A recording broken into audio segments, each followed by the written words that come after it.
Good afternoon and welcome to everybody that's here, all 13 of you. Lovely to see you. Um, I'm a bit blurred at the moment, so let's just sort that out. Because you're not normally allowed out this time of day. No, that's right, I'm normally locked away. Right, let's have a look.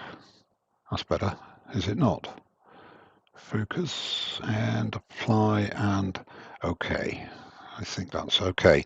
Okay, hello, Chris Dodds. How are you? Woodworm Paul. Hello again. Ronnie. Hello. How are you? Roy Ronnie up, Boggs. Butchbo. Stuart in Grulia. Hello to you, Roger Woods and John Corbett. That was a very quick hello to everybody. This is an impromptu live. I don't expect many people to be here, but hello, Fixing Furniture, Kaylee DeBoer, Right Round Ye. John Corbett, I said hello to you. Say it again. The Dutch Turner, good afternoon to you. How are you? And while we're here with a few people here, just say hello to my pit crew, which is, I'm looking blurred again. Why is that? That's it. Um, Mark the Gentleman Woodturner, Mark Beckett. Say hi, Mark. Hello, everybody. Welcome along. That's Pete, but never mind. Mark will do. There's Mark. He's the not so good looking one. And hello from Pete Twisted Ankle. Oh, sorry, Twisted Tree. Sorry, and Pete Hello, everyone. Ravenscroft. Hang on, you haven't come up. No, I haven't come up yet. I'll come up there in a sec. Ah, there you Got go. you now. So Hello. it's hello from us and hello from them too. I'm just going to try and sort this blurriness out, and you wouldn't believe I spent a little time trying to sort things out. Right, let's put it on autofocus and see if that's any better. Oh, crystal clear. My God, that's giving you all a shock, isn't it?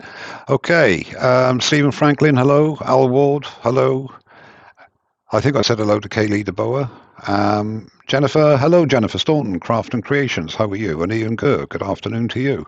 And welcome, of course.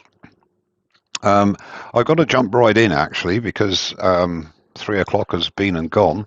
So there are all the welcomes to you. This really transpired because I was going to do a Sunday, my usual slot, for possibly 2, maybe even 3 weeks. Might be able to, but not sure, due to work commitments and other things.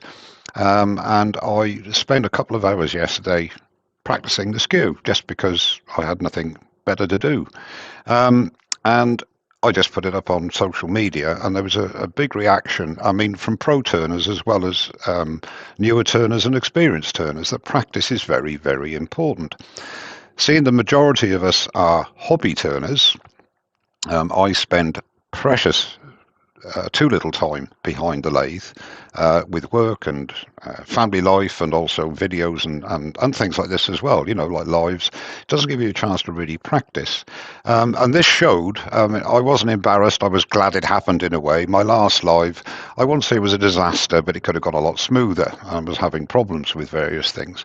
And that I hadn't actually done a captive ring for 2 years. And I thought, my word, that was the last time I did a captive ring. And I came in all gung ho, going to turn a captive ring and do all the business with a spindle gouge, which I'd never done before because I always use a captive ring tool. And it struck a chord with me that practice is so important. If you're away from the lathe for any length of time, 4 or 5 days, pick up a bit of scrap wood, just get the feel of the tools again and get the cut again. Now, for the newer turner and the beginner turner, it is, in my opinion, absolutely vital to practice.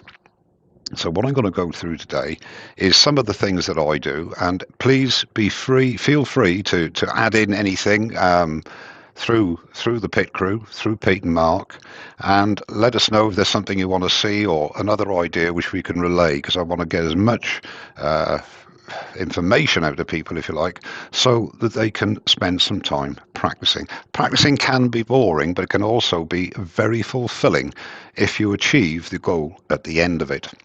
Now, I quite often use bits of, this is a bit small, but it's a spindle and it's a bit of pine.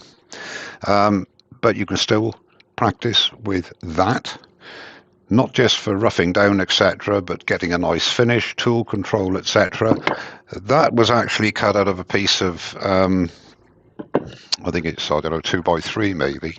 The other option, I won't be able to use this because I glued it up this morning. You can glue two bits together and then cut it square, but cut it off the join line. I mean, I've used Tight Bond. By tomorrow, this will be as solid as wood.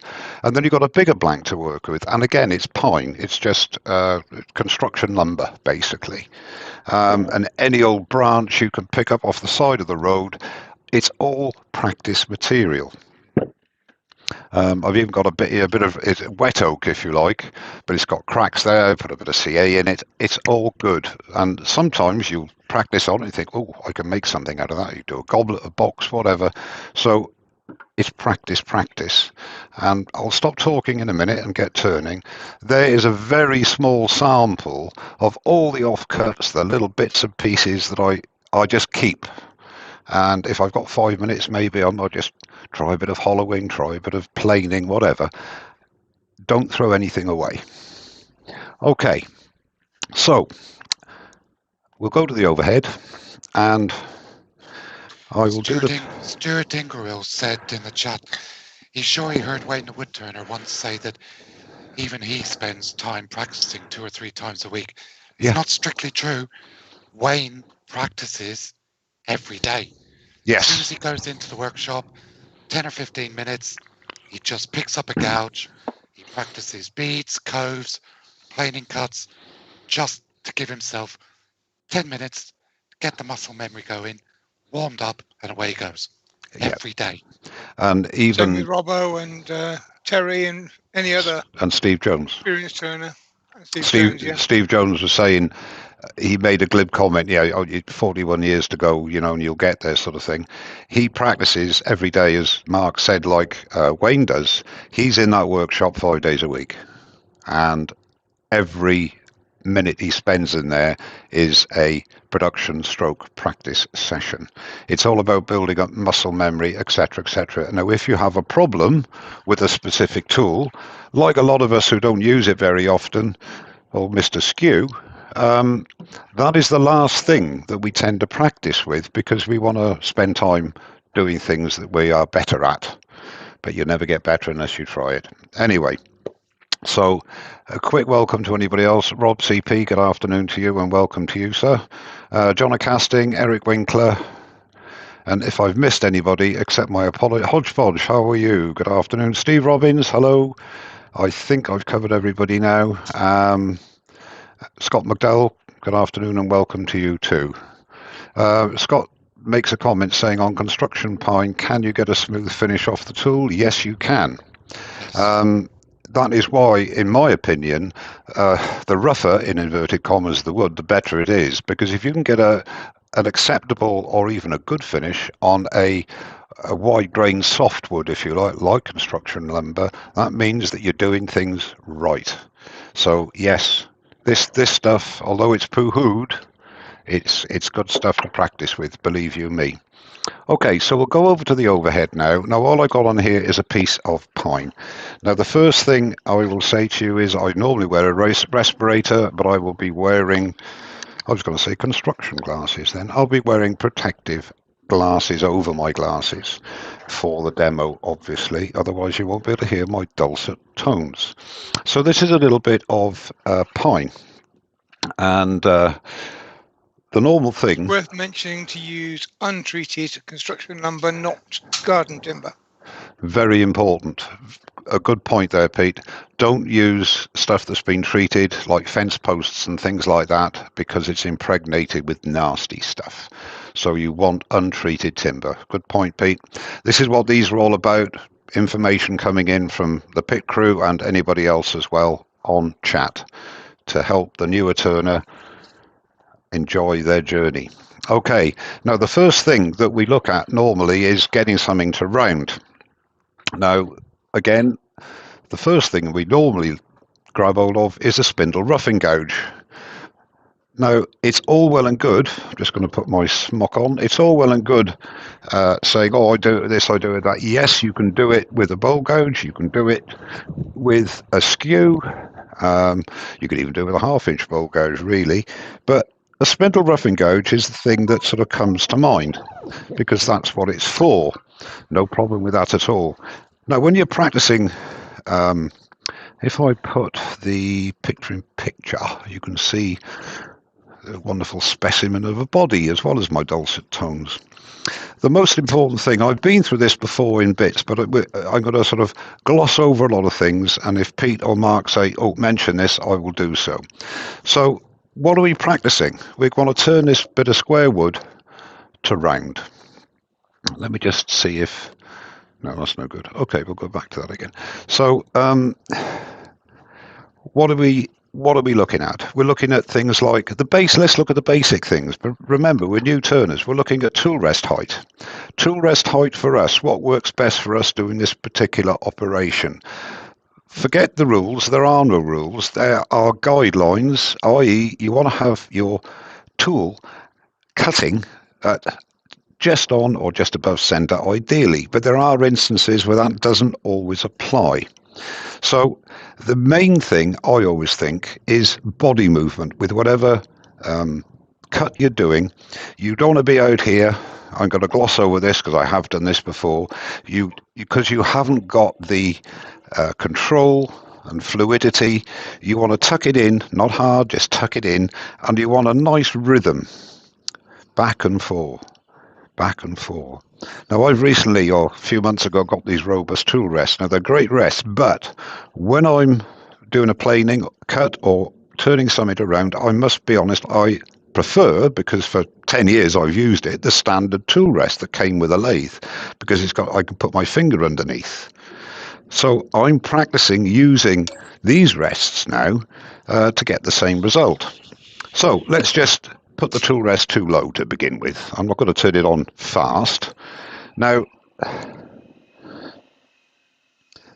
the same thing applies with any cut, really. You want to anchor, bevel, cut. Now, that's quite low. Now, my tool is really low, and that to me is not comfortable. I could do the cut, I can do it, but it's really not right for me. So I need to, and bear in mind that is about that far below center.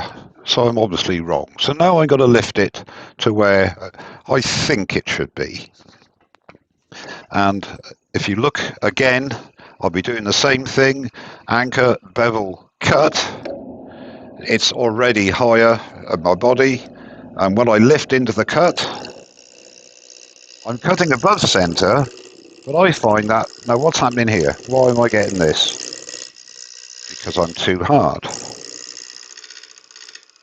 Why am I doing that? So this is an exercise in when something goes wrong, what am I doing wrong? Well, the first thing is it's too slow.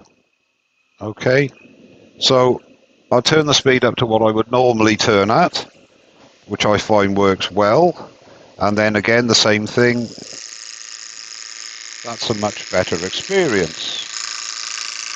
Notice I'm moving my body. I'm not doing this. I can do it, but it doesn't feel that I'm at one with the tool, if you like. So again, I'm ending up here. So I want to be comfortable at the end of my cut. So I lean into the cut, lift the handle, engage the cut, and go across the tool rest with my body in one motion. A word of warning, or a word of caution, when you get to the end here, be mindful, because you've only got there about half an inch between there and jamming into the jaws. So if you're not happy with that, stop short, doesn't matter.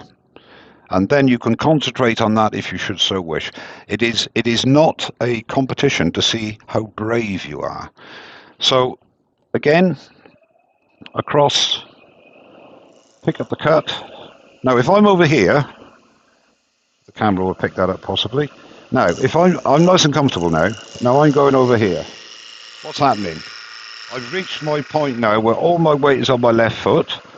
I'm not going to do it because I'll fall over, and you know what, people of my age fall over very easily without drink. If I go over here, my weight is past my left leg, if you like. Not good. So you could be in the middle, but ideally be nice and comfy at the end and lean into the cut. Be a bit uncomfortable here because you're getting more comfortable as you go in down the piece. Slow up towards the end. Now, it's a roughing cut, it's not a finishing cut. Now, you could argue that you should do it all here. You should do it all with the spindle roughing gouge. Yes, you can do, but you could use your bowl gouge. I'll just use a 3/8 bowl gouge, okay? Now, let's put my mind is definitely going. I was going to say, let's put the till a little bit nearer the work. Oh, well, you can tell I used to run a pub. Now, with this, again, I'm not really showing you what to do all the time. It's just practicing it. Have a go. Get your bowl gouge. Handle quite low. You'll be using to the right of the nose on the right wing, and again, just engage the cut. You can see I've got rings there because I'm not. This is not finished. This is just. Now, if I go harder, I'm picking up quite a nice shaving there. But it's the same principle. I'm moving across the work with my body, engaging the cut, and I'm more comfortable at the end of the cut. And go the other way as well.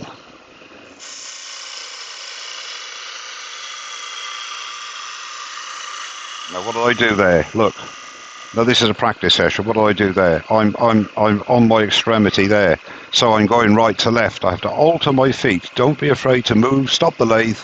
Move your feet again. You're now doing a right to left cut. You want to be comfortable here. So again, pick up the cut. And you don't even actually need the tool rest if you get everything nice and level and keep it that way right the way through the cut. And again, careful at the end. Not a perfect finish, but that's what I'm not looking for. We just wanted to get it to round, and we've got it to round. Now, before I got things prepared here. So that's two methods, if you like, of doing a roughing down. It's a bit of a longer piece, this is. So the other way of roughing down, you can use your skew chisel using a peeling cut. What is a peeling cut? Might just be worth mentioning, Mike, what drive center and tailstock center have you got in? Oh, okay, yep. These are actually Robert Sorby, but there are other makes about. It's what they call steb centers. If I go to the overhead, steb centers, and the beauty of a steb center is, and I use them. I've said this many times out of habit. Does the camera will pick that up? If you can see this piece of wood in there, I'm pushing the point in. It's on a spring. Both points are on a spring. Now, the beauty of the steb center, number one, it doesn't dig too far into the wood. It only goes up as far as the teeth, and bearing in mind, as you bear down on it, that center is retracting until such time, and if you haven't got the shakes, it helps as well. Until such time as the teeth engage, and then you can hinge it up and you've got a good drive. The beauty of these is that if you don't apply too much pressure, like here, you get the drive. It's just, now, with a long piece like this, I want to go for my full length rest, which would be the rest that was, this size of rest is the one that is the size that was supplied with the lathe. But I do like using different size rests for different work, just because I can. Okay, so this is fairly loose, excuse me, but still drivable. Now, if I get a dig in, okay, you watch what happens. Now I've got to dig in. Still revolving, still revolving. The teeth have disengaged. The work has stopped. Okay, what I do is tighten up, and I've tightened up more now. So if I should get a dig in now,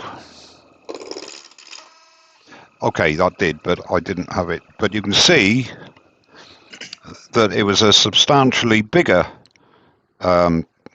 dig in before it stopped turning. And if I really turn it up tight, it shouldn't get much bigger than that. Or it won't. There we go. That's what I wanted to prove. I've got nothing at all. It just carried on. Now that would happen if you had a. Let's come back to the face. Now that would happen if you have a normal setup. That's why I like the Sorby, whatever they're called. The brain's Step gone. centers. The step centers. That's why I like them, and especially for the newer turner. They're not cheap, but I mean I've had these 10 years. And especially on bigger stuff, you can get various sizes of them. On bigger stuff, it's great because there's a lot of air, there's a lot of weight spinning around, a lot of unevenness, and if you get a dig in, which you're going to get, the work just stops. So you turn off the lathe, tighten up the tailstock, and away you go. So I'm a great advocate for them. And as I've explained, that was with a very loose, not much tightness at all. That was a bit more tightness, so it took slightly more for it to dig in. And this one was really tight, and it just gave me a catch, a big catch, and it didn't actually stop there. It threw the tool out of the way of the wood. So they are a very good tool to have.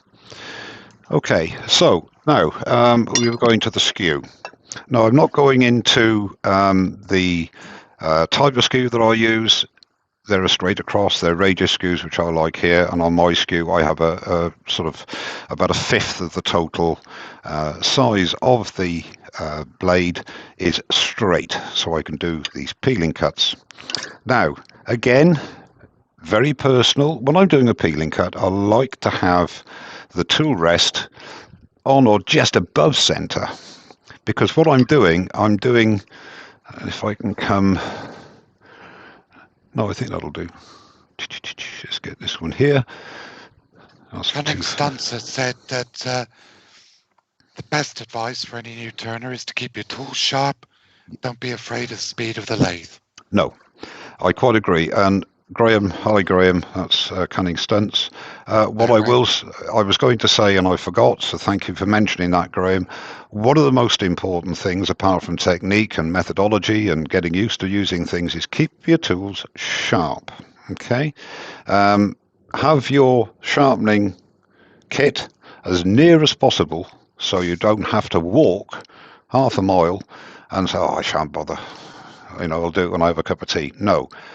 Sharpen your tools on a regular, especially the skew, because if the skew is slightly blunt, it'll work, but you'd be putting too much pressure on it, and this is one tool that you don't want pressure, undue pressure.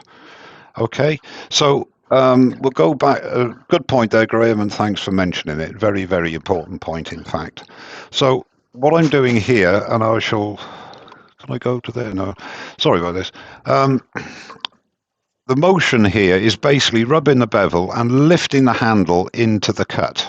Okay, you don't want to go in here and start digging in. You've got to get diggings. So again, you rub the bevel and move it down. So that's what I'm doing. I'm just showing you that you can use the skew chisel for roughing down as well. So basically, all you're doing is rubbing the bevel, lifting the handle, like you would with a parting tool. No pressure.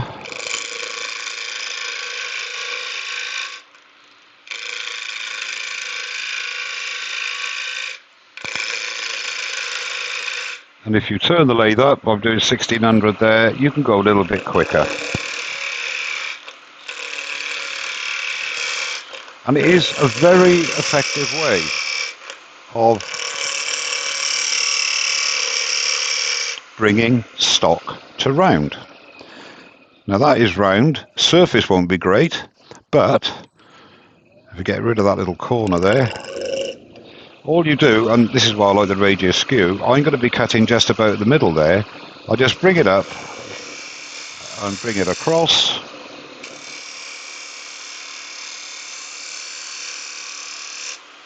And we already said this is pine, and that's not a bad finish. With a bit more work on it, because I did go pretty hard on it, but a bit more work on it, a bit slower. See, this is all practice, practice, practice.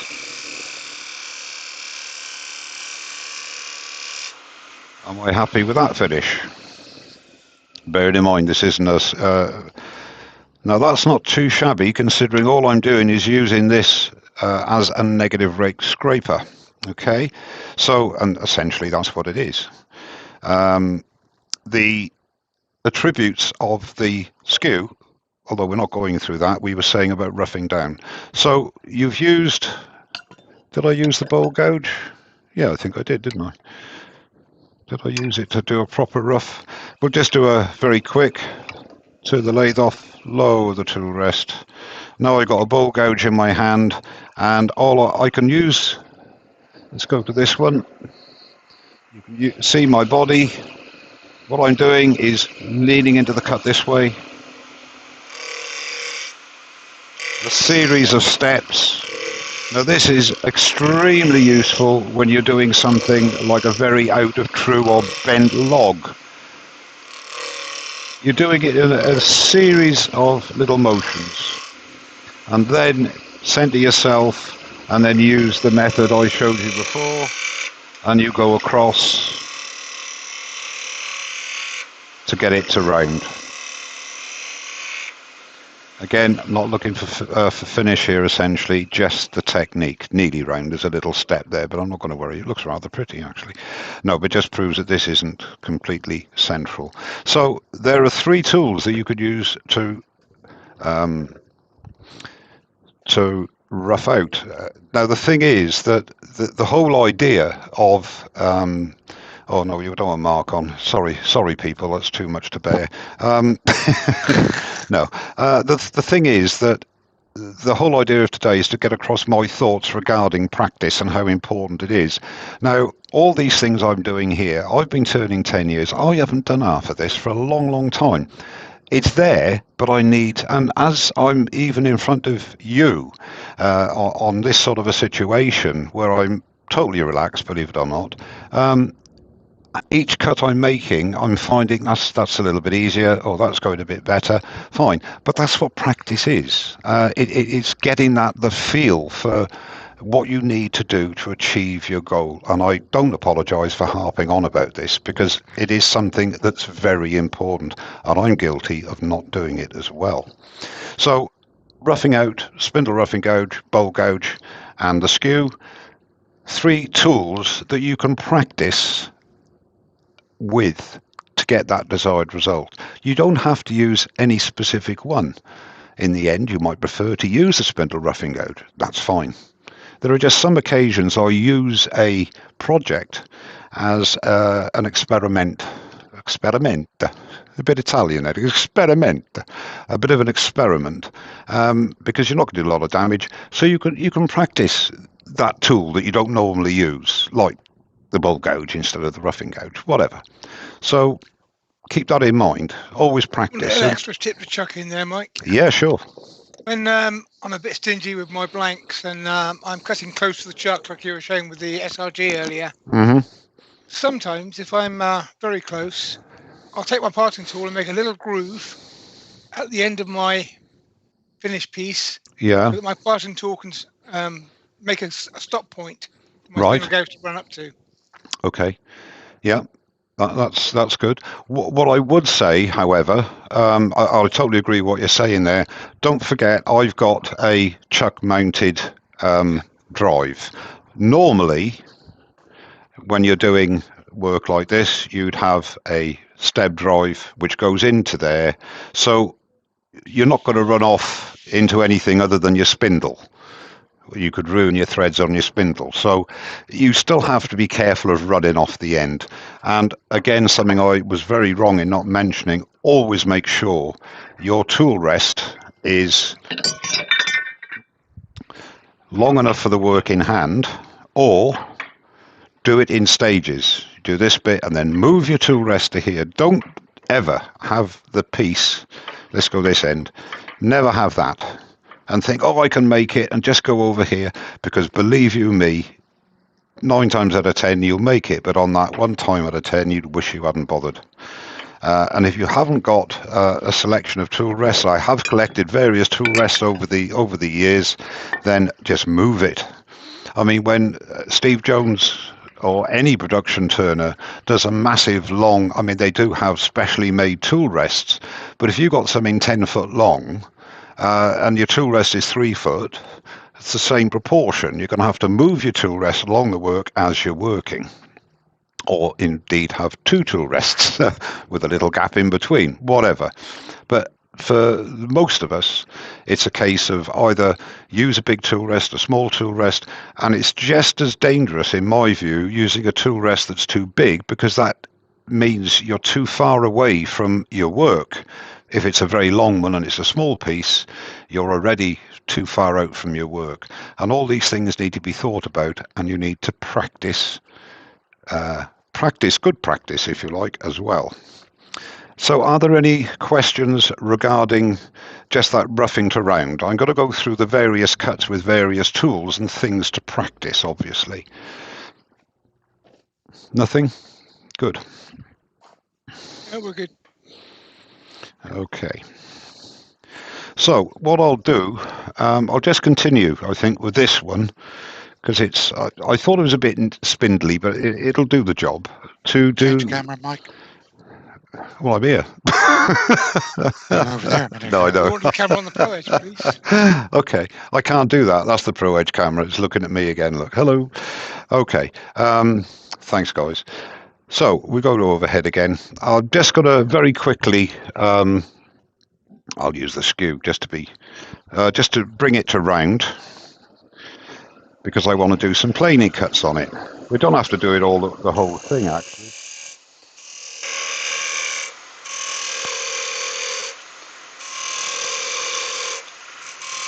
One word of caution: if you're using a standard straight over grind, which I no longer have now, because I did one for a video I did, be wary not to engage the whole of the edge, because that is a catch waiting to happen.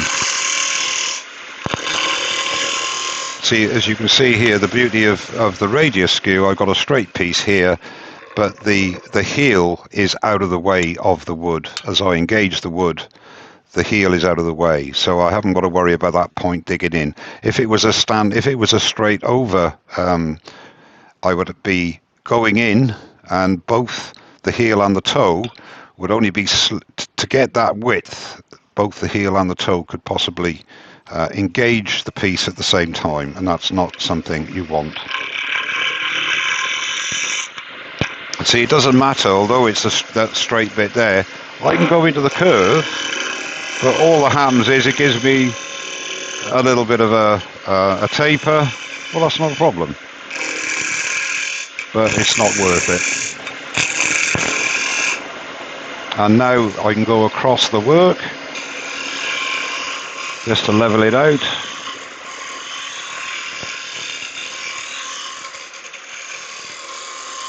It's going to be a very thin spindle, but it doesn't matter.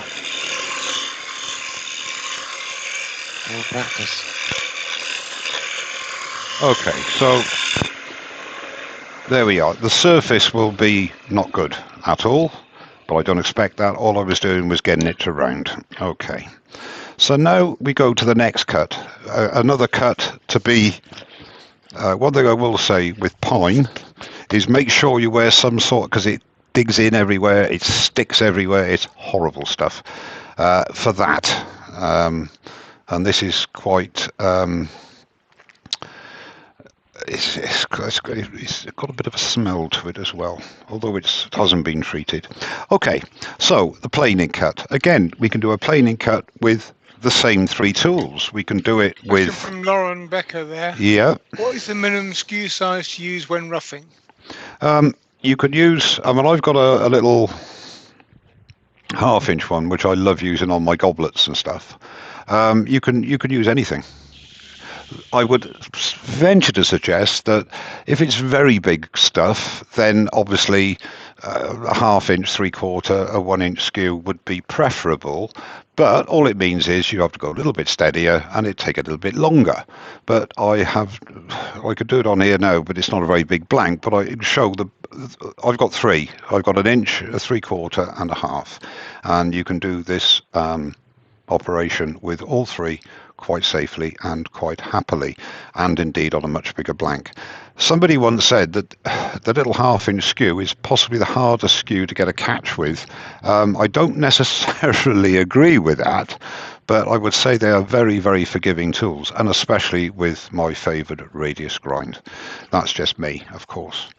Okay, so I'll carry on using the 1 inch though for this because, well, no reason actually.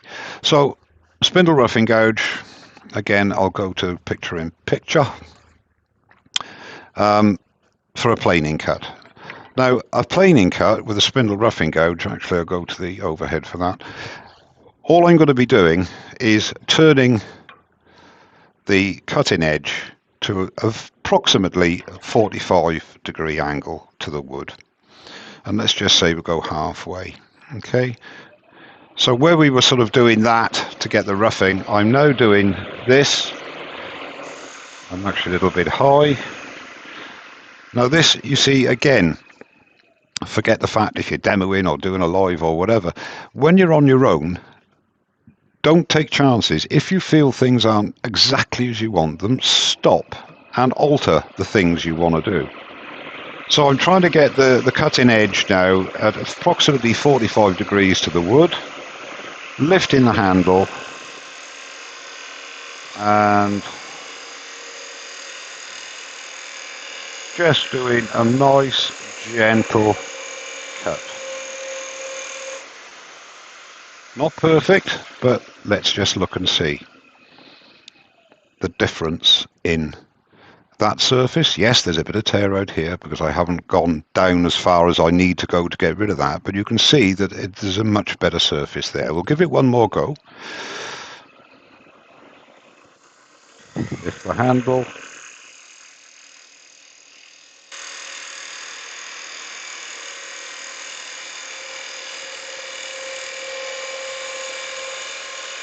Taking a bigger cut there, you see. I was off my horizontal plane, but you can see there that's not a shabby surface on a piece of old pine. And then of course you can do the same type of cut with your spindle gouge, with your ball gouge or your spindle gouge, but again the same as I was showing you before. You're just using to the right of the nose, lift into the cut and nice and gently around, across. One more time.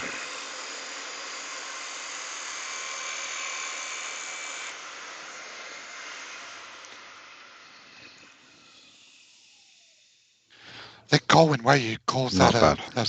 a skew cut, doesn't he, when he Yeah. does that with the bowl gouge? Yeah, you're basically using the wing of the tool. Excuse the double bevels here. I've been faffing around with my angles. Yeah, exactly. It's basically a skew. It's a sharp edge at an angle to the wood. So whatever sharp edge you put at an angle to the wood, it's going to slice the fibres. It's your technique and how smoothly you do it will dictate the finish. Now I'll use the skew. Same thing. Because I'm doing a planing cut, I'm going to be raising the tool rest, and I want to bring it out a bit further, which is not everybody's idea of ideal, but that's what I like to do. And seeing I'm in the driving seat, that's what I'm going to do. Now this is where I've had to learn how to re-hold my tools with the rest. It's a very comfortable rest to use, and I like the hardened steel rod, but you haven't got you've got to alter the way you cut, but sometimes that's good. Now, the idea of a planing cut is to go across like I have with the other tools, but the important thing to remember is where your pivot point is on the tool rest. That's basically where you want thereabouts to be cutting, because that will give you direct support through the tool rest of the point of cut. So again, it's all about practicing, getting it right, you know, what you want to do. I won't do it overhand, I'll just do this. So again, the same principles, and you twist into the cut.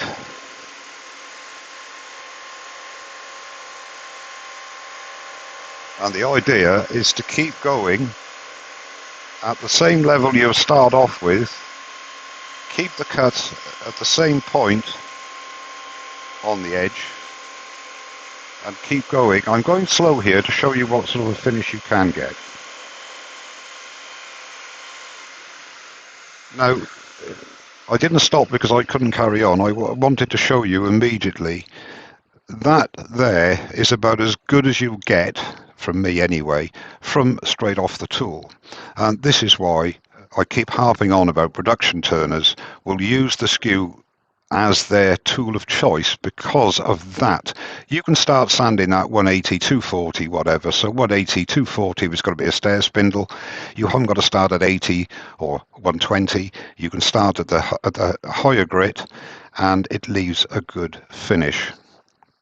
And I'll just carry on a little bit here, but the same thing applies with regards to body movement. Okay, you don't want to be doing this, because the important thing is once you start to get the cut that you're looking for, you want to maintain that cut. And the only way you're going to maintain that is not do any of this, not twisting, not moving, not doing that, not doing anything.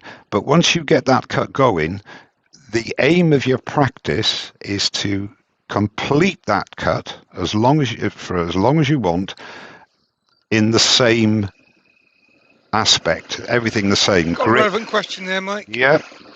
From David S. Are your knuckles running against the rest to keep the cut parallel with the rest and make a straight line?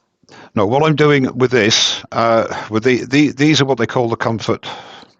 These are what they call the comfort tool rests. Okay, now they are, as they suggest, they're great. They are nice rests, but 10 years of using a normal one, I've had to alter a few things. I haven't had to, I've wanted to, because I do enjoy using them. What I use here is this part of my hand. If I'm doing an overhead, if I'm doing an overhand, then I'm using the heel of my hand here to guide me. Okay, if I'm doing this, what I'm doing is I'm planting my finger at a certain area. Okay, and then my goal is I'm not actually looking at the cut so much as I'm looking at keeping my finger, if you can see what I mean. See the distance, does the camera? Yeah, the distance between the end of my knuckle here and there. It's nice and comfy there, right? So I'm applying downward pressure with my thumb. I'm putting this part of the Skew against my index finger. So I'm all nice and sort of solid in, and then I'm moving across the wood. And I'm also looking at where the shaving is coming off. Because if I keep the shaving in the same place and at the same size, then everything is going to run smoothly. So in a way, I do use my knuckle as a guide in this one. And if I was using overhand, I do that. And if again, I sometimes do that as well. It depends how I feel. And I practice all of them. Well, let's try that one. So not an overhand as such, that would be an overhand. But my main goal, and I'll stop, my main goal is to get pressure down for stability, not push pressure, but downward pressure through the tool, onto the tool rest to anchor it, not anchor it, but to give it a pivot point, and that's where I need to keep stable. The other important thing with a Skew of any design is that once you've raised your shaving, that is the aspect you want to keep that tool through. When you lift it up here, if you start doing this, you're cutting here, your pivot point is there, you've got no support. And likewise here, if you cut in there, it's behind your pivot point. So what the object is to rub the bevel, get where you think you're going to get a nice cut, start your cut.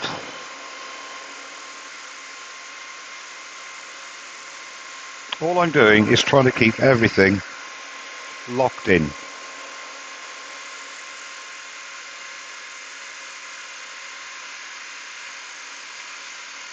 Okay, that's with a different grip, but I practice all of them because there are certain instances where there's a bit of a knot there as well, but still not a shabby finish off the tool, and it is really smooth to feel, and you can see the difference here. Bit of a dig in there for some, or a bit of raised fibre, but 99% of that is quite good. I'm quite happy with that.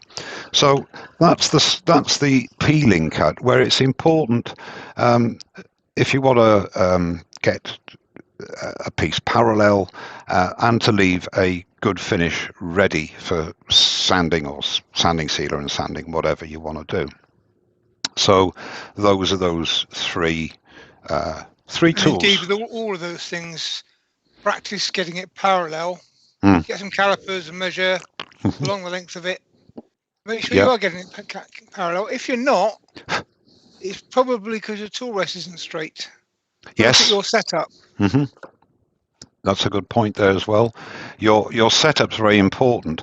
Now, it can also be very handy because if you want to, for example, make a taper here, okay, yes, you can do it that way, but if you, let's get a smaller tool rest, just out of interest here, if you want to have a taper, okay, like a wand or something, all you do is that, and then what you have to do is, let's just take the bowl gouge for this one, okay, start down here to begin with, the bulk of the wood. Now I want to keep from here, okay, so I'm going to try right the way to the end to keep this at the same extension from the tool rest, so when I get down here I'll be taking quite a bit more. If I lure the tool rest, I'm getting very posh now, we shall lure the tool rest. Okay, so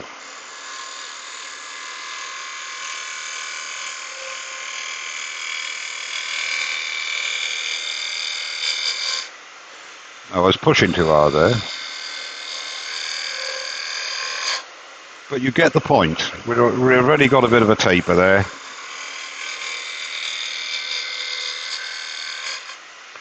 Or you could do it that way. No, you can't, you'd run out of wood. Right, but you know what I mean. You're following the same, the same vein all the way down, and you can see the taper there. A lot easier than having it straight and trying to lift the handle and get that taper that way. It can be done, but that, with respect, you need a little bit more experience to do that, where you're looking at your shaving coming off your edge, and as you're going down, as you go into the taper, that shaving has got to get bigger and bigger and bigger. So that is the other way of doing it. But turning your tool rest to the sort of taper that you're wanting, but be mindful when you get to as you're going towards the end, you're going to be taking more and more and more and more wood. But yeah, good point there, Pete. Well done, sir. The pit crew come back again. Yay. Right, drink a Coke. Any questions? Has this been of interest up to now anyway? Hopefully it has. I don't know what's been going on in the chat. Okay.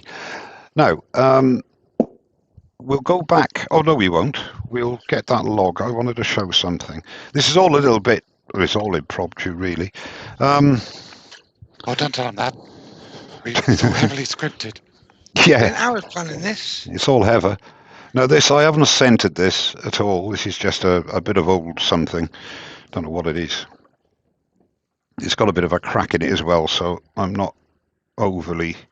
Let's get out of the way of the crack. I think you'd all agree that that this is not a uniform piece of wood. Now, if I want to get that to round, let's just say, as I was saying earlier on, the thing to use normally, the standard go-to thing to use normally is a spindle roughing gouge. It'll do the job, but I have to be honest, I prefer to use the bolt gouge. So we'll use turn the lathe speed down. There's a lot of air. You'd agree with that, okay? So, to be totally honest, I would prefer to use a bandsaw. But... yeah, there's a remind me bandsaw little story. Okay, so I can use, but it's bouncing around. It'll do the job. It'll do the job. But if you use, and this is only a 3/8, I would use a 1 inch on this, but we'll just use a 3/8. If we use my method I was using earlier on, doing this business,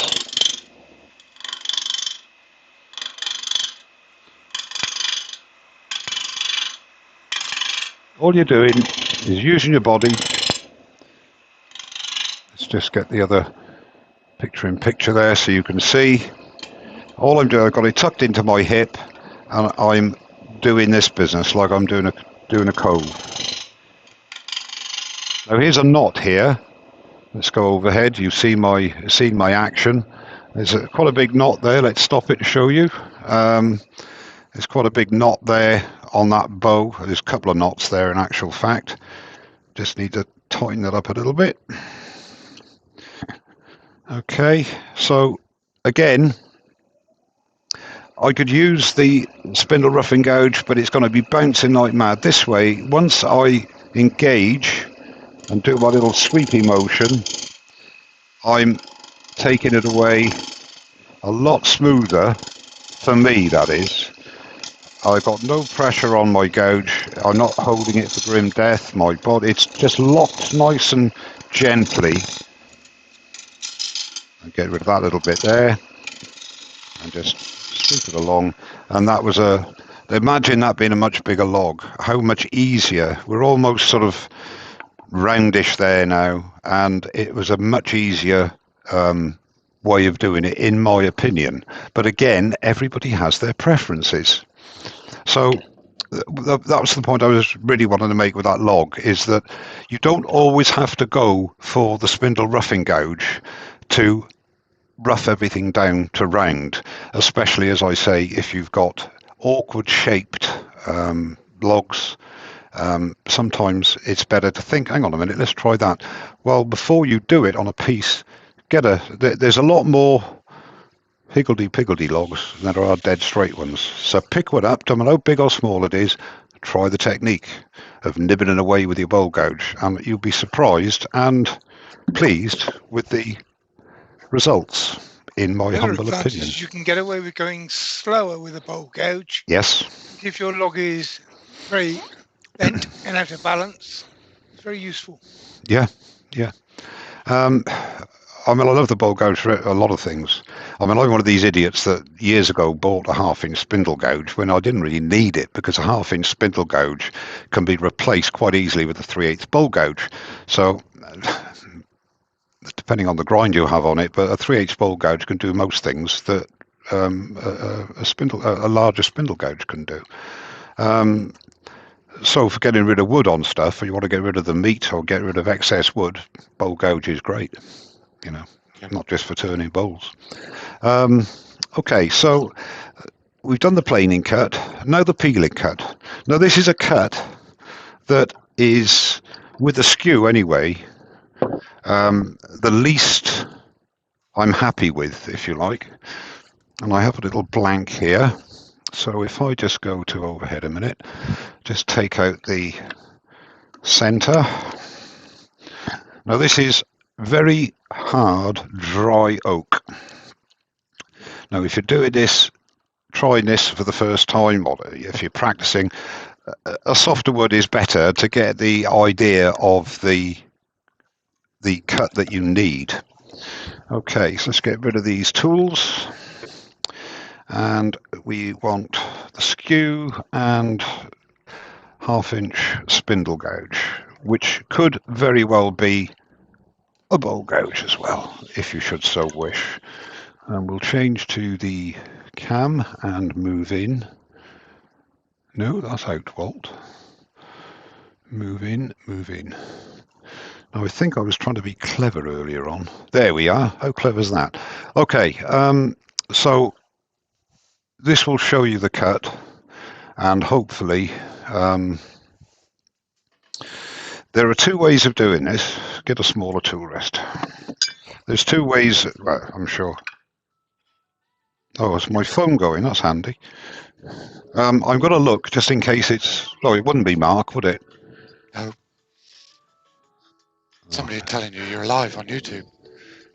Yeah, no, it's, I'll ring her back. It's, I'm not name dropping, it's the art centre, the art gallery in Woburn. I took some stuff around there this morning and they're ringing me back to say they want me to pick it up, I suppose. Right, okay, so the object of this exercise is to face off the front. Doesn't matter how big or small it is, it's just to get that. Let's just say that wasn't straight and you want to get it nice and straight for doing whatever you're doing. There are two, you can do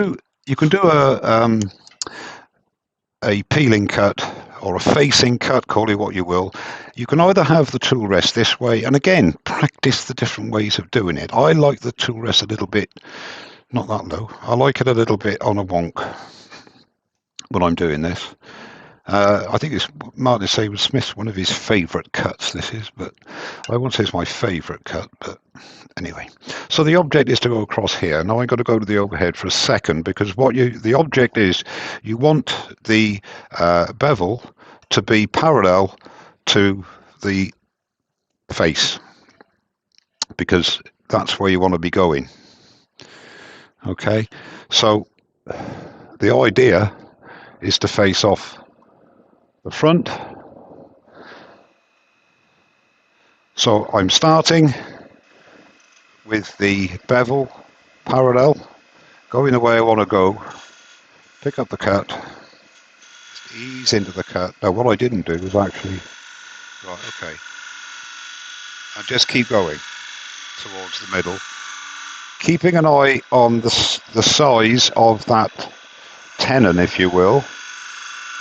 And the object is to go to the middle and keep that tenon the same size. Somebody said to me once that think of the bevel as being the steering wheel. Yeah, exactly. It dictates the direction that you're going. Yeah, and slow up when you go to the middle, because obviously the wood is slowing down. Now that is a cut again which can be practiced.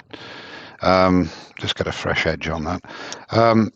It can be practiced on a little piece of wood like that, because the size of the wood doesn't matter, because you can now have the tool rest straight. It's always the start. It's like when you enter a motorway, the most dangerous part is when you actually go down the slip road to enter the motorway, and coming off the motorway is the most dangerous part. I'm not quite sure I totally agree with that, but I know where they're coming from. So you want to pick up the cut and then keep that bevel where you want the cut to go, and just follow it in. And if you come off it, lift the handle a bit. No, I'm coming off it. Why am I coming off it? Because what I'm doing is doing this. I'm going outwards. So what I need to do is start again and just keep going. See that tenon that I'm cutting there is the same size. I'm just not pushing, I'm just leaning into the cut a little bit, keeping everything locked in, slowing down towards the middle. Bearing in mind this is hard, dry oak. Slow down at the middle, and just like you would with the bowl, just wait for it to come down to get the pip off. There you go. Not a bad finish. So that basically sorts out the face, so that you can use, you could use a 3/8 spindle gouge as well, just go a little bit slower. Now the other method is using I'm only showing you these methods because they're things to practice. Which one you prefer? This has been my nemesis, if you like. It works 9 times out of 10. Again, we just want to get a peeling cut down here. Now, to show you, maybe that camera does show. No, the overhead will have to go on. The idea with this is to get this bevel, the bevel nearest the face needs to be at 90 degrees. And you need to be out as little as possible. So you're engage the toe, and you're just cutting just behind the toe, and that's the aspect you've got to keep right through the cut. It's almost like a parting cut because you are doing that. Let's get to the other one again. You're that sort of you start the cut and you're doing that to the middle. Now, the way I practice it is what height do I like the tool rest, etc., etc., etc. Now, again, being this is harder, you don't have any massive revs because otherwise you're going to start burning. So I'm keeping my left hand or the bevel nearest the headstock at 90 degrees, and I'm just twisting so that the heel is just slightly out from the face. I'm just going to pick up the cut. Now I've engaged and disengaged, and you just traverse, letting the wood come down, keeping everything as in the same plane as you can. And this is not an excuse. I've come off there, but actually that camera doesn't matter, so I can lean over like I normally would. We'll give it another go. But this is all practice. We're not here to win prizes. We want to find... No, I've gone in too much there. That's no good. So alter everything a little bit.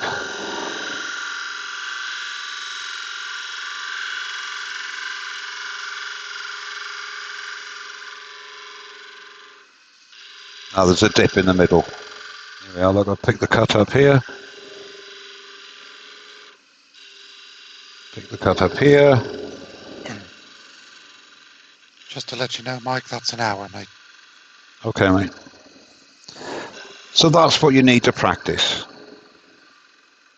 John Corbett said the current cut is so difficult. Yeah. Personally, John, I like it. I use it a lot. My skews are ground at 15 degrees, which is a lot shallower than Mike's. This is 20. 20. For that particular cut, that 5 degrees makes a lot of difference. Oh, yeah, for sure. But you can do it. It's all what you practice, what you get used to. Exactly. And the thing is, and this is no excuse, I mean, practice on whatever wood you like, of course.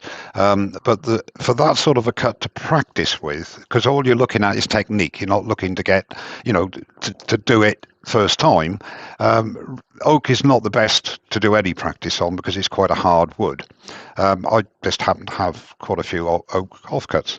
But if you've got a bit of pine, like what would be ideal when this bit of glued up timber has dried, turn that around. That would be an ideal thing to practice your cuts on. It's technique, and then you work on your finish. But that is a great cut. It's very satisfying. It's also a great way of making Christmas trees as well. I won't go into that now, but you can have some nice fun with that. However, that again is the planing cut. Now the thing is, I was going to say a peeling cut. Now the other thing is the parting tool. How many people practice with the parting tool? I suspect not many. Because what's a parting tool for? It's for parting off. Well, yes, it is. But if you... Yeah, okay. Now we've got overhead. If you... just thinking, how many people are on today? Because I need a little... there's only... All right, there's 74 of you. That's okay. I'll have a drag. Excuse me. Ed Wilson's just joined from the west coast of Arizona. Hi, Ed, and welcome. How are you? Thank you for coming. Okay, so we're going to go to parting off now. So the whole idea of parting off is to part off as smoothly as you can. Now, This is oak. Have I said it's oak? Yes. I was being sarcastic, actually, Mark. I'm so naturally sarcastic. Nobody took any notice. Now, okay, the things to practice, in my opinion, with a parting tool is where the tool rest needs to be for you to be just above, just on centre when you're horizontal. Because as the famous Ed Oliver once said, you certainly don't want to go underneath, which you don't. So, if you slip off into there, you can get all sorts of problems. So parting off is not such a pussycat as a lot of people make out it is. It is if it's done right. Now, this tool is just a plain parting tool. It's not what they call a diamond parting tool, which is slightly wider at the cutting edge than it is at the back. It sort of tapers out, so that if you like, what happens is you're making a cut and there's no body behind that edge, so it's making a way. What you have to do with a straight parting tool like this is make sure that you make a clearance cut as well. Now, we were doing a facing cut. I'll just do, sorry to keep changing cameras, but things come to mind as they come to mind. You could basically do what could be termed a peeling cut. So all you're doing is engaging the cut and lifting up and going forward.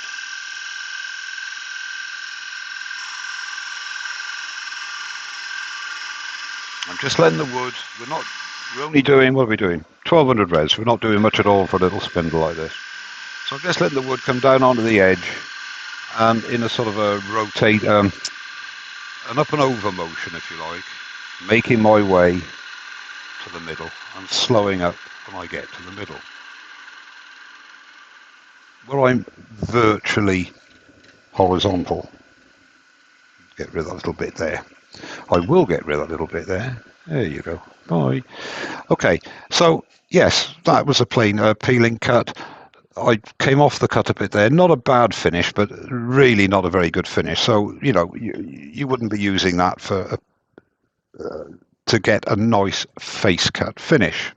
So let's go back to the overhead and this is oak. Have I said it's oak? Okay. Now, I think it might be oak. It's oak, yeah, okay. I'm doing 2000, let's put the old safety specs on. I'm doing 2000, and this is not a hero move. I'm just here to show you the effects of parting off. So you decide you want to part something off, you want to get it done. So you get engaged and you start pressing. Now, immediately, the camera won't pick that up, but if I do it nice and lightly here, I can do it that quick, but you just go through a lot slower.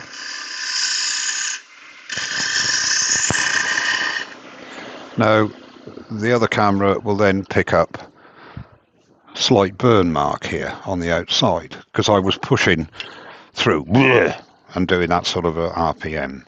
Now, if you want to leave a half decent surface, it's all important, and this is where the practice comes in. What's important is your movement through the wood relative to the speed the wood is spinning, and don't forget the type of wood it is. If it's obviously if it's a harder wood, you need to go a little bit slower with a faster RPM to get a nice result. But you don't want to be pushing hard, because if you push hard, especially with a hardwood, you're going to get burning. I mean, I didn't burn as much as I thought it would do, and that's nothing down to me. That's just one of those things. Okay, you can get rid of the burn marks, etc. But number one, it doesn't do a lot for your edge, and why have to go through the process of taking another light pass to get rid of the burn marks? So it's all relative, and this is why practice is very important. And that's the sort of thing that you will become aware of. By the same token, if you go too slow, you will have not burning, but you'll have not such a... So you want to just part that little thing off there, right? I'm doing 460 RPM. But you see, the thing is, when you're practicing, you can try all these sort of things yourself. You can hear it. I'll get there, still get there.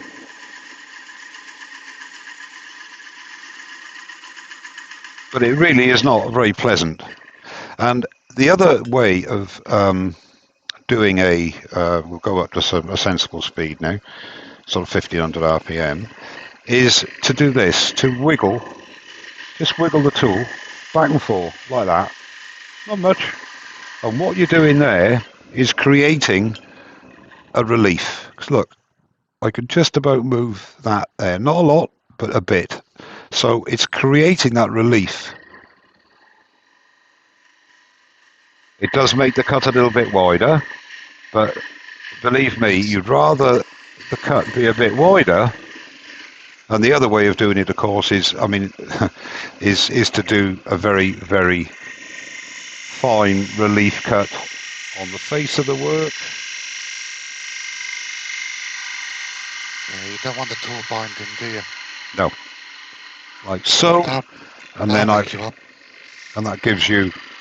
There's nothing here to the right of it, but if you go underneath, like so, it does. Number one, it throws your work off, and it's not a very pleasant experience. So again, the humble parting tool, in my opinion, still requires practice to be used effectively, safely, and efficiently. So again, scrap bit of wood, okay, that's a bit of oak, I know, but a scrap bit of pine, scrap bit of anything, and try different tool rest heights, different ways. One of the main problems, I think, if I go straight on there, and I had this in the very beginning, is the whole idea is to keep this parallel, 90 degrees to the bedways. Okay, bedways running this way, you want to be a nice 90-degree angle there. What happens is, as you're going in, you quite often do this, so you get a dish or a concave, or you do that, and you're getting a convex. So again, practice. All you need to do, if I can go to that one, you basically just want to be going up at 90 degrees. Yeah, vertical. None of this business over here. You want to be going like that. And that in itself will pay dividends, but you have to practice to get that feel of what I'm doing. Some people, and I do it sometimes, if you just put your index finger along the axis of the, and then you say, okay, you keep it up. It's horses for courses, and everybody has their own little foibles to get things done. Okay. What most people miss with the parting tools, it's got a built-in scraper. Yes. Go on. Carry on. When you sharpen it, yeah, you have along the edge of it. Yes. Have a perfect scraper. Yeah. So if you tilt it very, very fractionally, then you have a scraper that will give you a nicer surface on the edge you're parting off. You mean on the side? On the side of it, yeah. Yeah. What a lot of people do, funny enough, I was going to come to that. What a lot of people do is take a diamond card, and when they've sharpened, is just give it a couple of, and that then gets a really sort of pointy point, if you like, at the end. So there's that as well. But again, that's what practice is all about.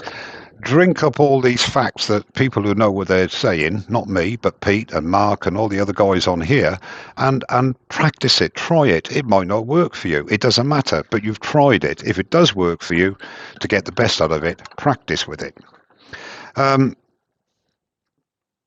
Okay, that basically covers, of course it doesn't cover anything, does it? One of the other things as well is practicing things like beads and coves and so on.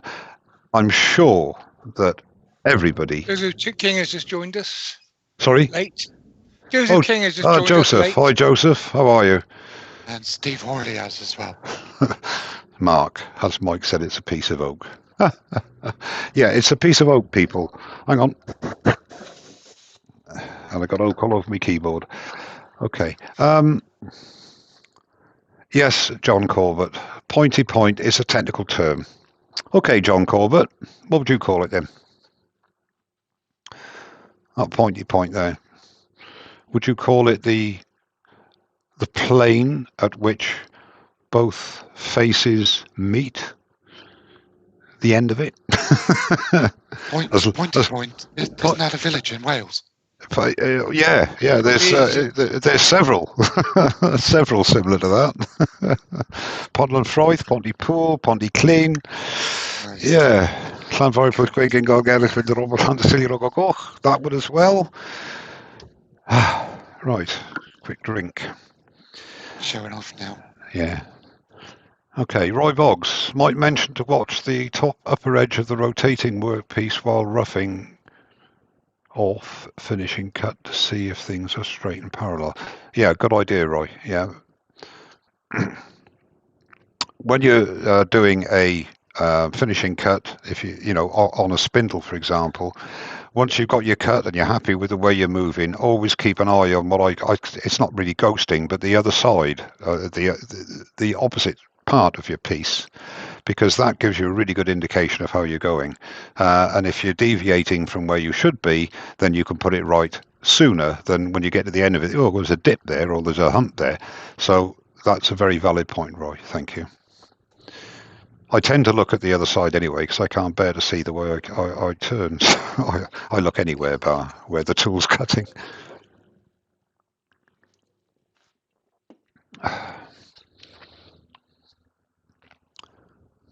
Why is John Corbett? Oh, sorry. Oh, because of the pointy point.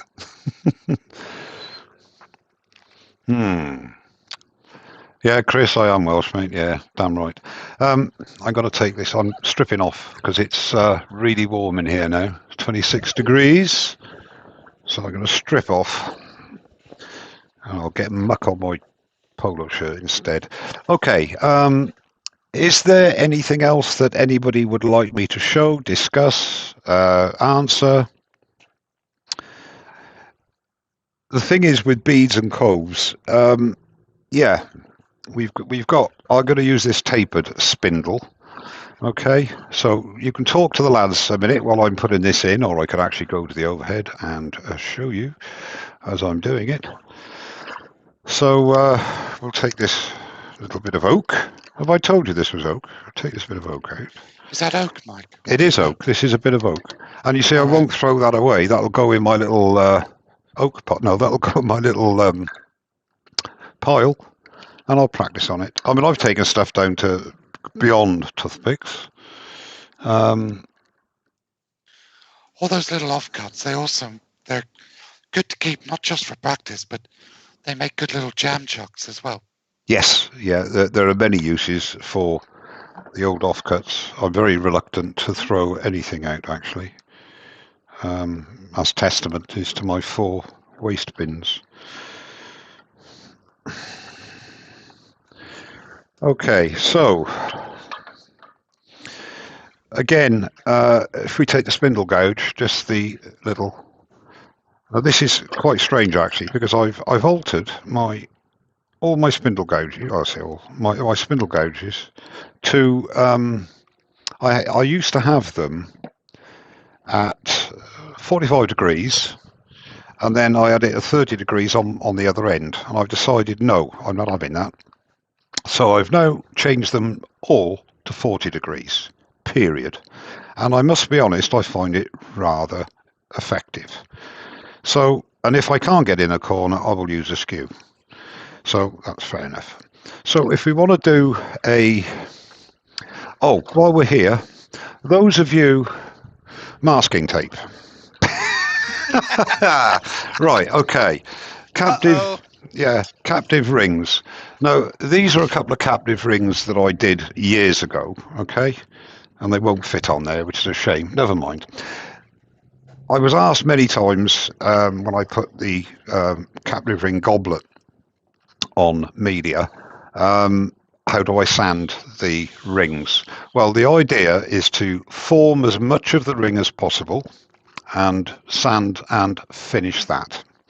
And then when you start undercutting with whatever tool you use, whether it be a spindle gouge, a skew, or in my case, I tend to use the captive ring tool, is nice and easy to get the best possible release, because you do tend to get some very, very thin, jaggedy bits on there, which are easy to get off. But you want to get it as round on the inside as you can as well. Now, that's where the problem lies. So I was trying to show what I did. Two things to note. Now, that is a piece of abrasive. If you can imagine my fingers are the ring, so my object is I've got to try and get the inside of that ring as smooth as I possibly can. Now, when you're taping something down, always go away from the lathe, okay? So what happens is that the join, it's not the, like so, capture it and go away. The reason for that is that your lathe is spinning this way. If you do it the other way, like, and it was showing there, it's very likely to come loose with the centrifugal force. Okay, so just put it on. I'd like a round of applause. Masking tape done. Okay, I practiced masking tape for ages. So you have your, if I properly on edge then for that. Oh, I'm sure you were. I'll tell you what we'll do. We'll use the masking tape as a captive ring. Okay, so if you can imagine this is a captive ring, then the outside is as round as I can get it, is finished and all done. So if I move the camera ever so slightly, like so, you can see. So again, this massive captive ring, the idea is to get the inside as round as you can and to meet in. So what you do with this, you'd obviously have a bigger bit of thing, abrasive. As the lathe is turning, you're holding the ring and you're moving it like so, not hard, just so, and then putting on its side, doing that. And again, practice, you won't believe, because it's turning, okay? So you want to keep in contact all the way around. So you get that sort of rotation motion, and then you go to the other side and the same thing, and then you want the middle. So, and beveling it across. So it's all technique. So it requires practice. But that is one method of, or a good method for sanding the inside. The other way that I use, excuse me, going off camera, is just get a strip of paper, put it through your, let's go to the overhead, put it through your ring like so, and that in itself will keep it from moving. So you can work, I got it the other way around, so I don't want to sand away my masking tape. You can work on the profile, and then if you move down a bit, so you want to go there, just keep the pressure pulling on your stem, because don't forget this isn't the finished size stem, it's much bigger than it needs to be, and you can do the profiling with your abrasive that way as well. And I find with the lathe stationary, interlocking it, doing this and either way, that's a very good way of fine tuning it. But with the lathe running, as long as you can grab hold of the captive ring, you can work it around that bit that you tape to the central bit as well. So just a few little pointers there. Recaptive rings. And proof of the pudding, actually, is how important is practice. I say my last live was testament to that. But there you go. And again, how are we doing for time? Okay, another 10 minutes or so, and we'll call it a day, I think. So again, practice on with your spindle gouge. Let's just get this, try and get this a little bit straighter. It's going to be a bit narrow, but don't matter. It's just a 1/2 inch spindle gouge.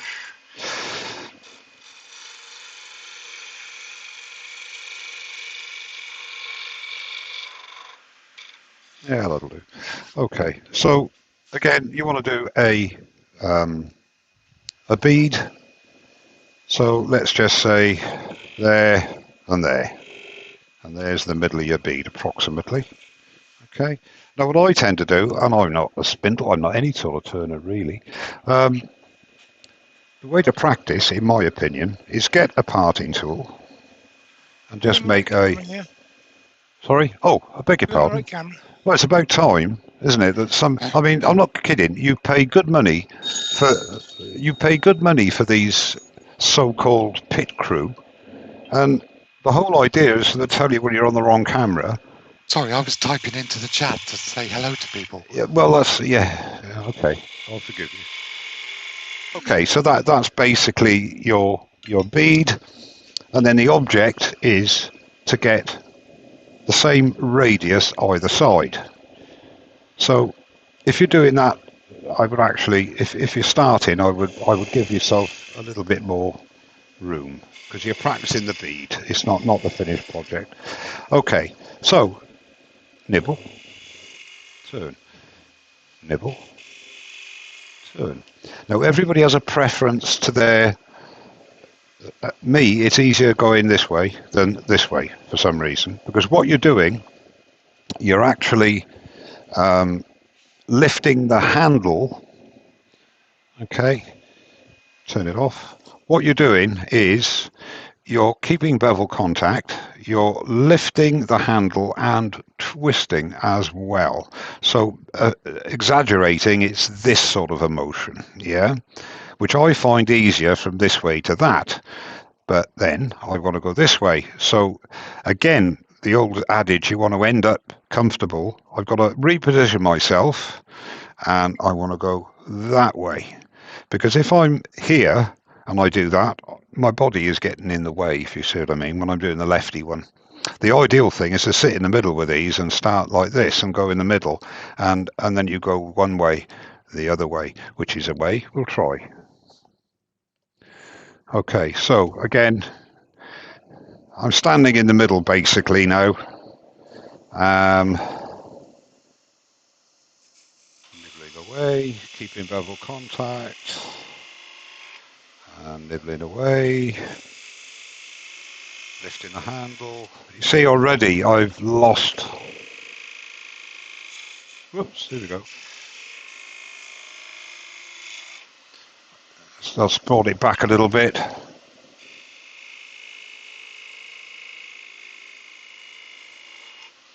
There we go, not too shabby. Now, practice doing that. Now that little bit on the top there, you just get a little bit of abrasive, just 240 even will do. Some people call that cheating. And all you do is just get rid of that little bit there, and you've got a bead. Okay. I always say this because, to be honest with you, you've got two sizes of here. The easiest way to do a bead is use a beading tool. And literally, you wiggle along, and bearing in mind this is pine. There we are, there's my bead, perfectly uniform. And is there? No tear out either. So, you know, a beading tool, if you're going to be doing a lot of beads, yes, you can learn, you can train yourself to do it with a spindle gouge, which I do advise. But having a tool to do the job as well is not a bad thing. Coves, the same thing. Again, it's practice. Let's do a cove here. So again, get the old pencil. And if I'm boring everybody, I'll hear the Z's. Get the pencil. Let's get a pencil with a lead in it. As they said, Michael, you've got no lead in your pencil. There, and there's the middle, and it's a scooping motion, and I'll start from my less happy side. So I'm moving my body, lifting the handle to the middle, and this will be the easier side.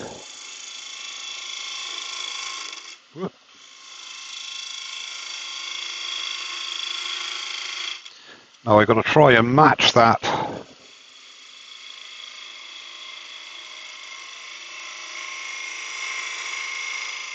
I find coves excellent practice for getting your beads even. Yes. As you were saying, it's easier one side than the other. It certainly is. With coves. Yeah, indeed. I'm a bit high there, actually. Correct. But yeah, I quite agree.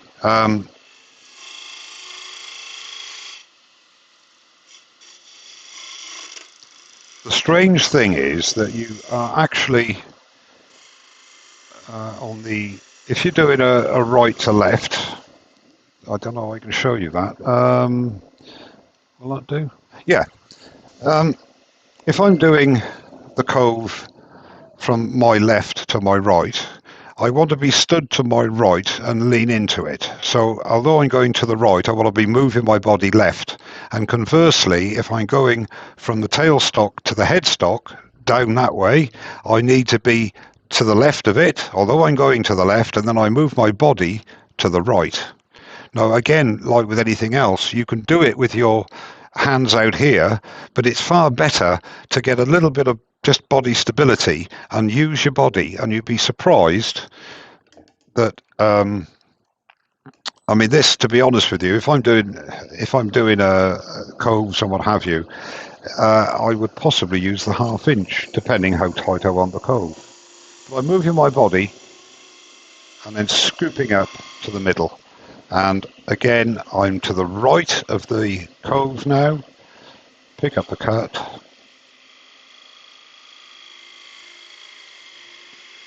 Move my body, watching the silhouette.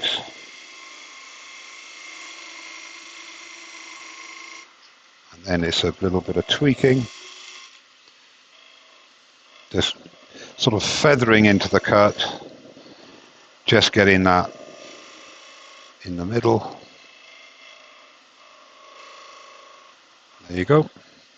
And even that now, that is a little steeper than that. So, you know, again, it's practice. Practice, practice, practice. It's a bit like when you've got a beard or a moustache, you know, because what happens is you cut it a little bit lower, and then, you know, you cut it a little bit lower on one side, so you're on the other side, and by the end of it, sort of, you know, down here somewhere. And it's the same with the cove, and the same with the bead. You know, just a little bit there, a bit of tweaking, but it's all practice. And you will, honestly, the newer turners out there, you will definitely benefit by it. I kid you not. Of that, there is absolutely no doubt. Well, I think that cuts it. Thank you very much indeed for watching. Story. Sorry? Bandsaw story you owe us. Bandsaw story. Oh, the bandsaw story. It's actually maybe something I shouldn't mention in public, but I have been using my bandsaw 10 years, and I do small things like this. Well, maybe not quite that small. I tend to use my finger with a bit of a wedge here to stop it rolling forward, because obviously the bandsaw blade is coming in here and it wants to grab it forward. You should have a little jig. My jig broke after 8 years or whatever, and I very rarely use it. And all I was doing was cutting a little the little nib off the tenon, and I've done it hundreds of times. And I went in, I didn't concentrate, and I caught it. It didn't get my fingers or anything. It just ripped a bit out here, and of course the blade is going like that now. So I've got to change the blade. But a word of warning there: never become too familiar with your tools. Yep.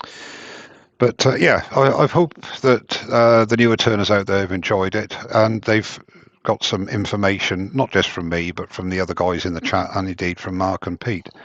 Are there any other questions? Just a reminder, folks, like about Thank you. I'm still waiting for the emails, by the way, from the last live I did, because I did say, send me your email, I'll buy you a coffee, for actually staying there. But I've never looked at I very rarely look at my lives. I do look to see where I could improve, and there's so many areas I stopped bothered looking at them now. No, I looked at it. It wasn't that bad, actually. It seemed a lot worse to me. I was just getting problems, engaging the cuts and things, but this is all down to practice. It's all down to practice. Terry Bartlett Mike, a very big thank you. No,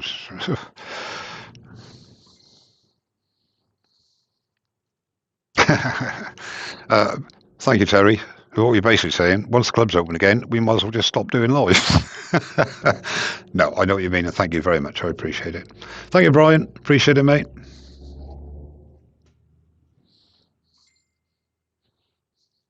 Thanks, Stick Magnet. Glad you... Ed?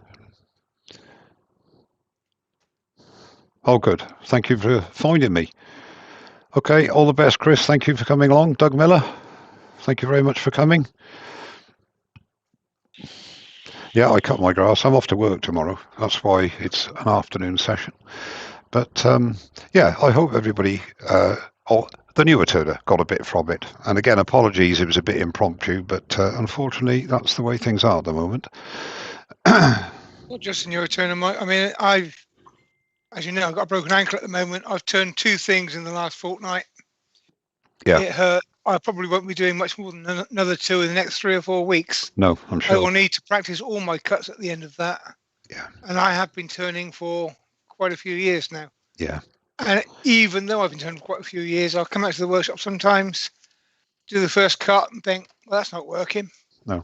Grab a bit of scrap, cut some beads and coves, yeah. Go back to the basics and practice. Practice is necessary no matter how many years you've been turning. I think so. I think the majority of people who turn on a regular basis, unwittingly, they're practicing. But for a lot of us who don't put a lot of hours in every week, or not enough hours every week, you do need it. It's like when I used to play golf. I didn't want to waste my time having lessons, and that's why I only ever got down to a handicap of 14, because I played for about 10 years, watched a load of videos, went out and practiced in the garden, but when it came to golf day, I wanted to be out playing golf. And if I'd had a few lessons, I possibly would have got to 13. That's the thing I was going to say earlier when you mentioned golf. It's the same with wood turning. Practice all the tools. Yeah. Same with golf. The amount of people who go to a driving range for 2 hours, hit a couple hundred balls, and they only use a driver. Exactly. No, and then they wonder why they can't hit an iron or a pitching wedge. Exactly. You got your pitching wedge. You're right through your irons. You try the lot, and it's the same with this. Having said that, like yesterday, I spent 2 hours on the Skew. You wouldn't believe it looking at it, but seriously, I felt a lot more I wish I'd done my Skew chisel beginner's guide after doing yesterday's practice, because I felt more at ease with it. The thing is that you have to keep practicing, and if you don't use a tool for a while, a simple tool, and I know I'm going on about this, like this beading tool, there is a technique to get the best from it. Otherwise, what happens is, on the outside ring, you get tear out. There is a way of doing it, and most people who use a beading tool use it too long. As soon as you get rid of that tiny little bit of wood in the middle, stop, put it away. Your job is done. So every tool has a technique, and the only way to get a good result is to practice. Anyway, guys, I'd like to... I've done captive rings, Joseph, not very well, I admit. I'd like to thank everybody for coming at such short notice. I really appreciate you popping along. Thank you so much to Pete and Mark, and I will keep you informed of my Lex Live and what it's going to be. So for now, have a great weekend when it finally comes, and you all take care. Cheers now. Bye. Bye, everyone. Bye, everyone. I'll let Pete say goodbye again because you're on picture now. Bye, everybody. Bye. Bye, everyone. Go on, change that picture to me. I'm waiting. There you go. There it goes. Cheers all. Take care. Stay safe.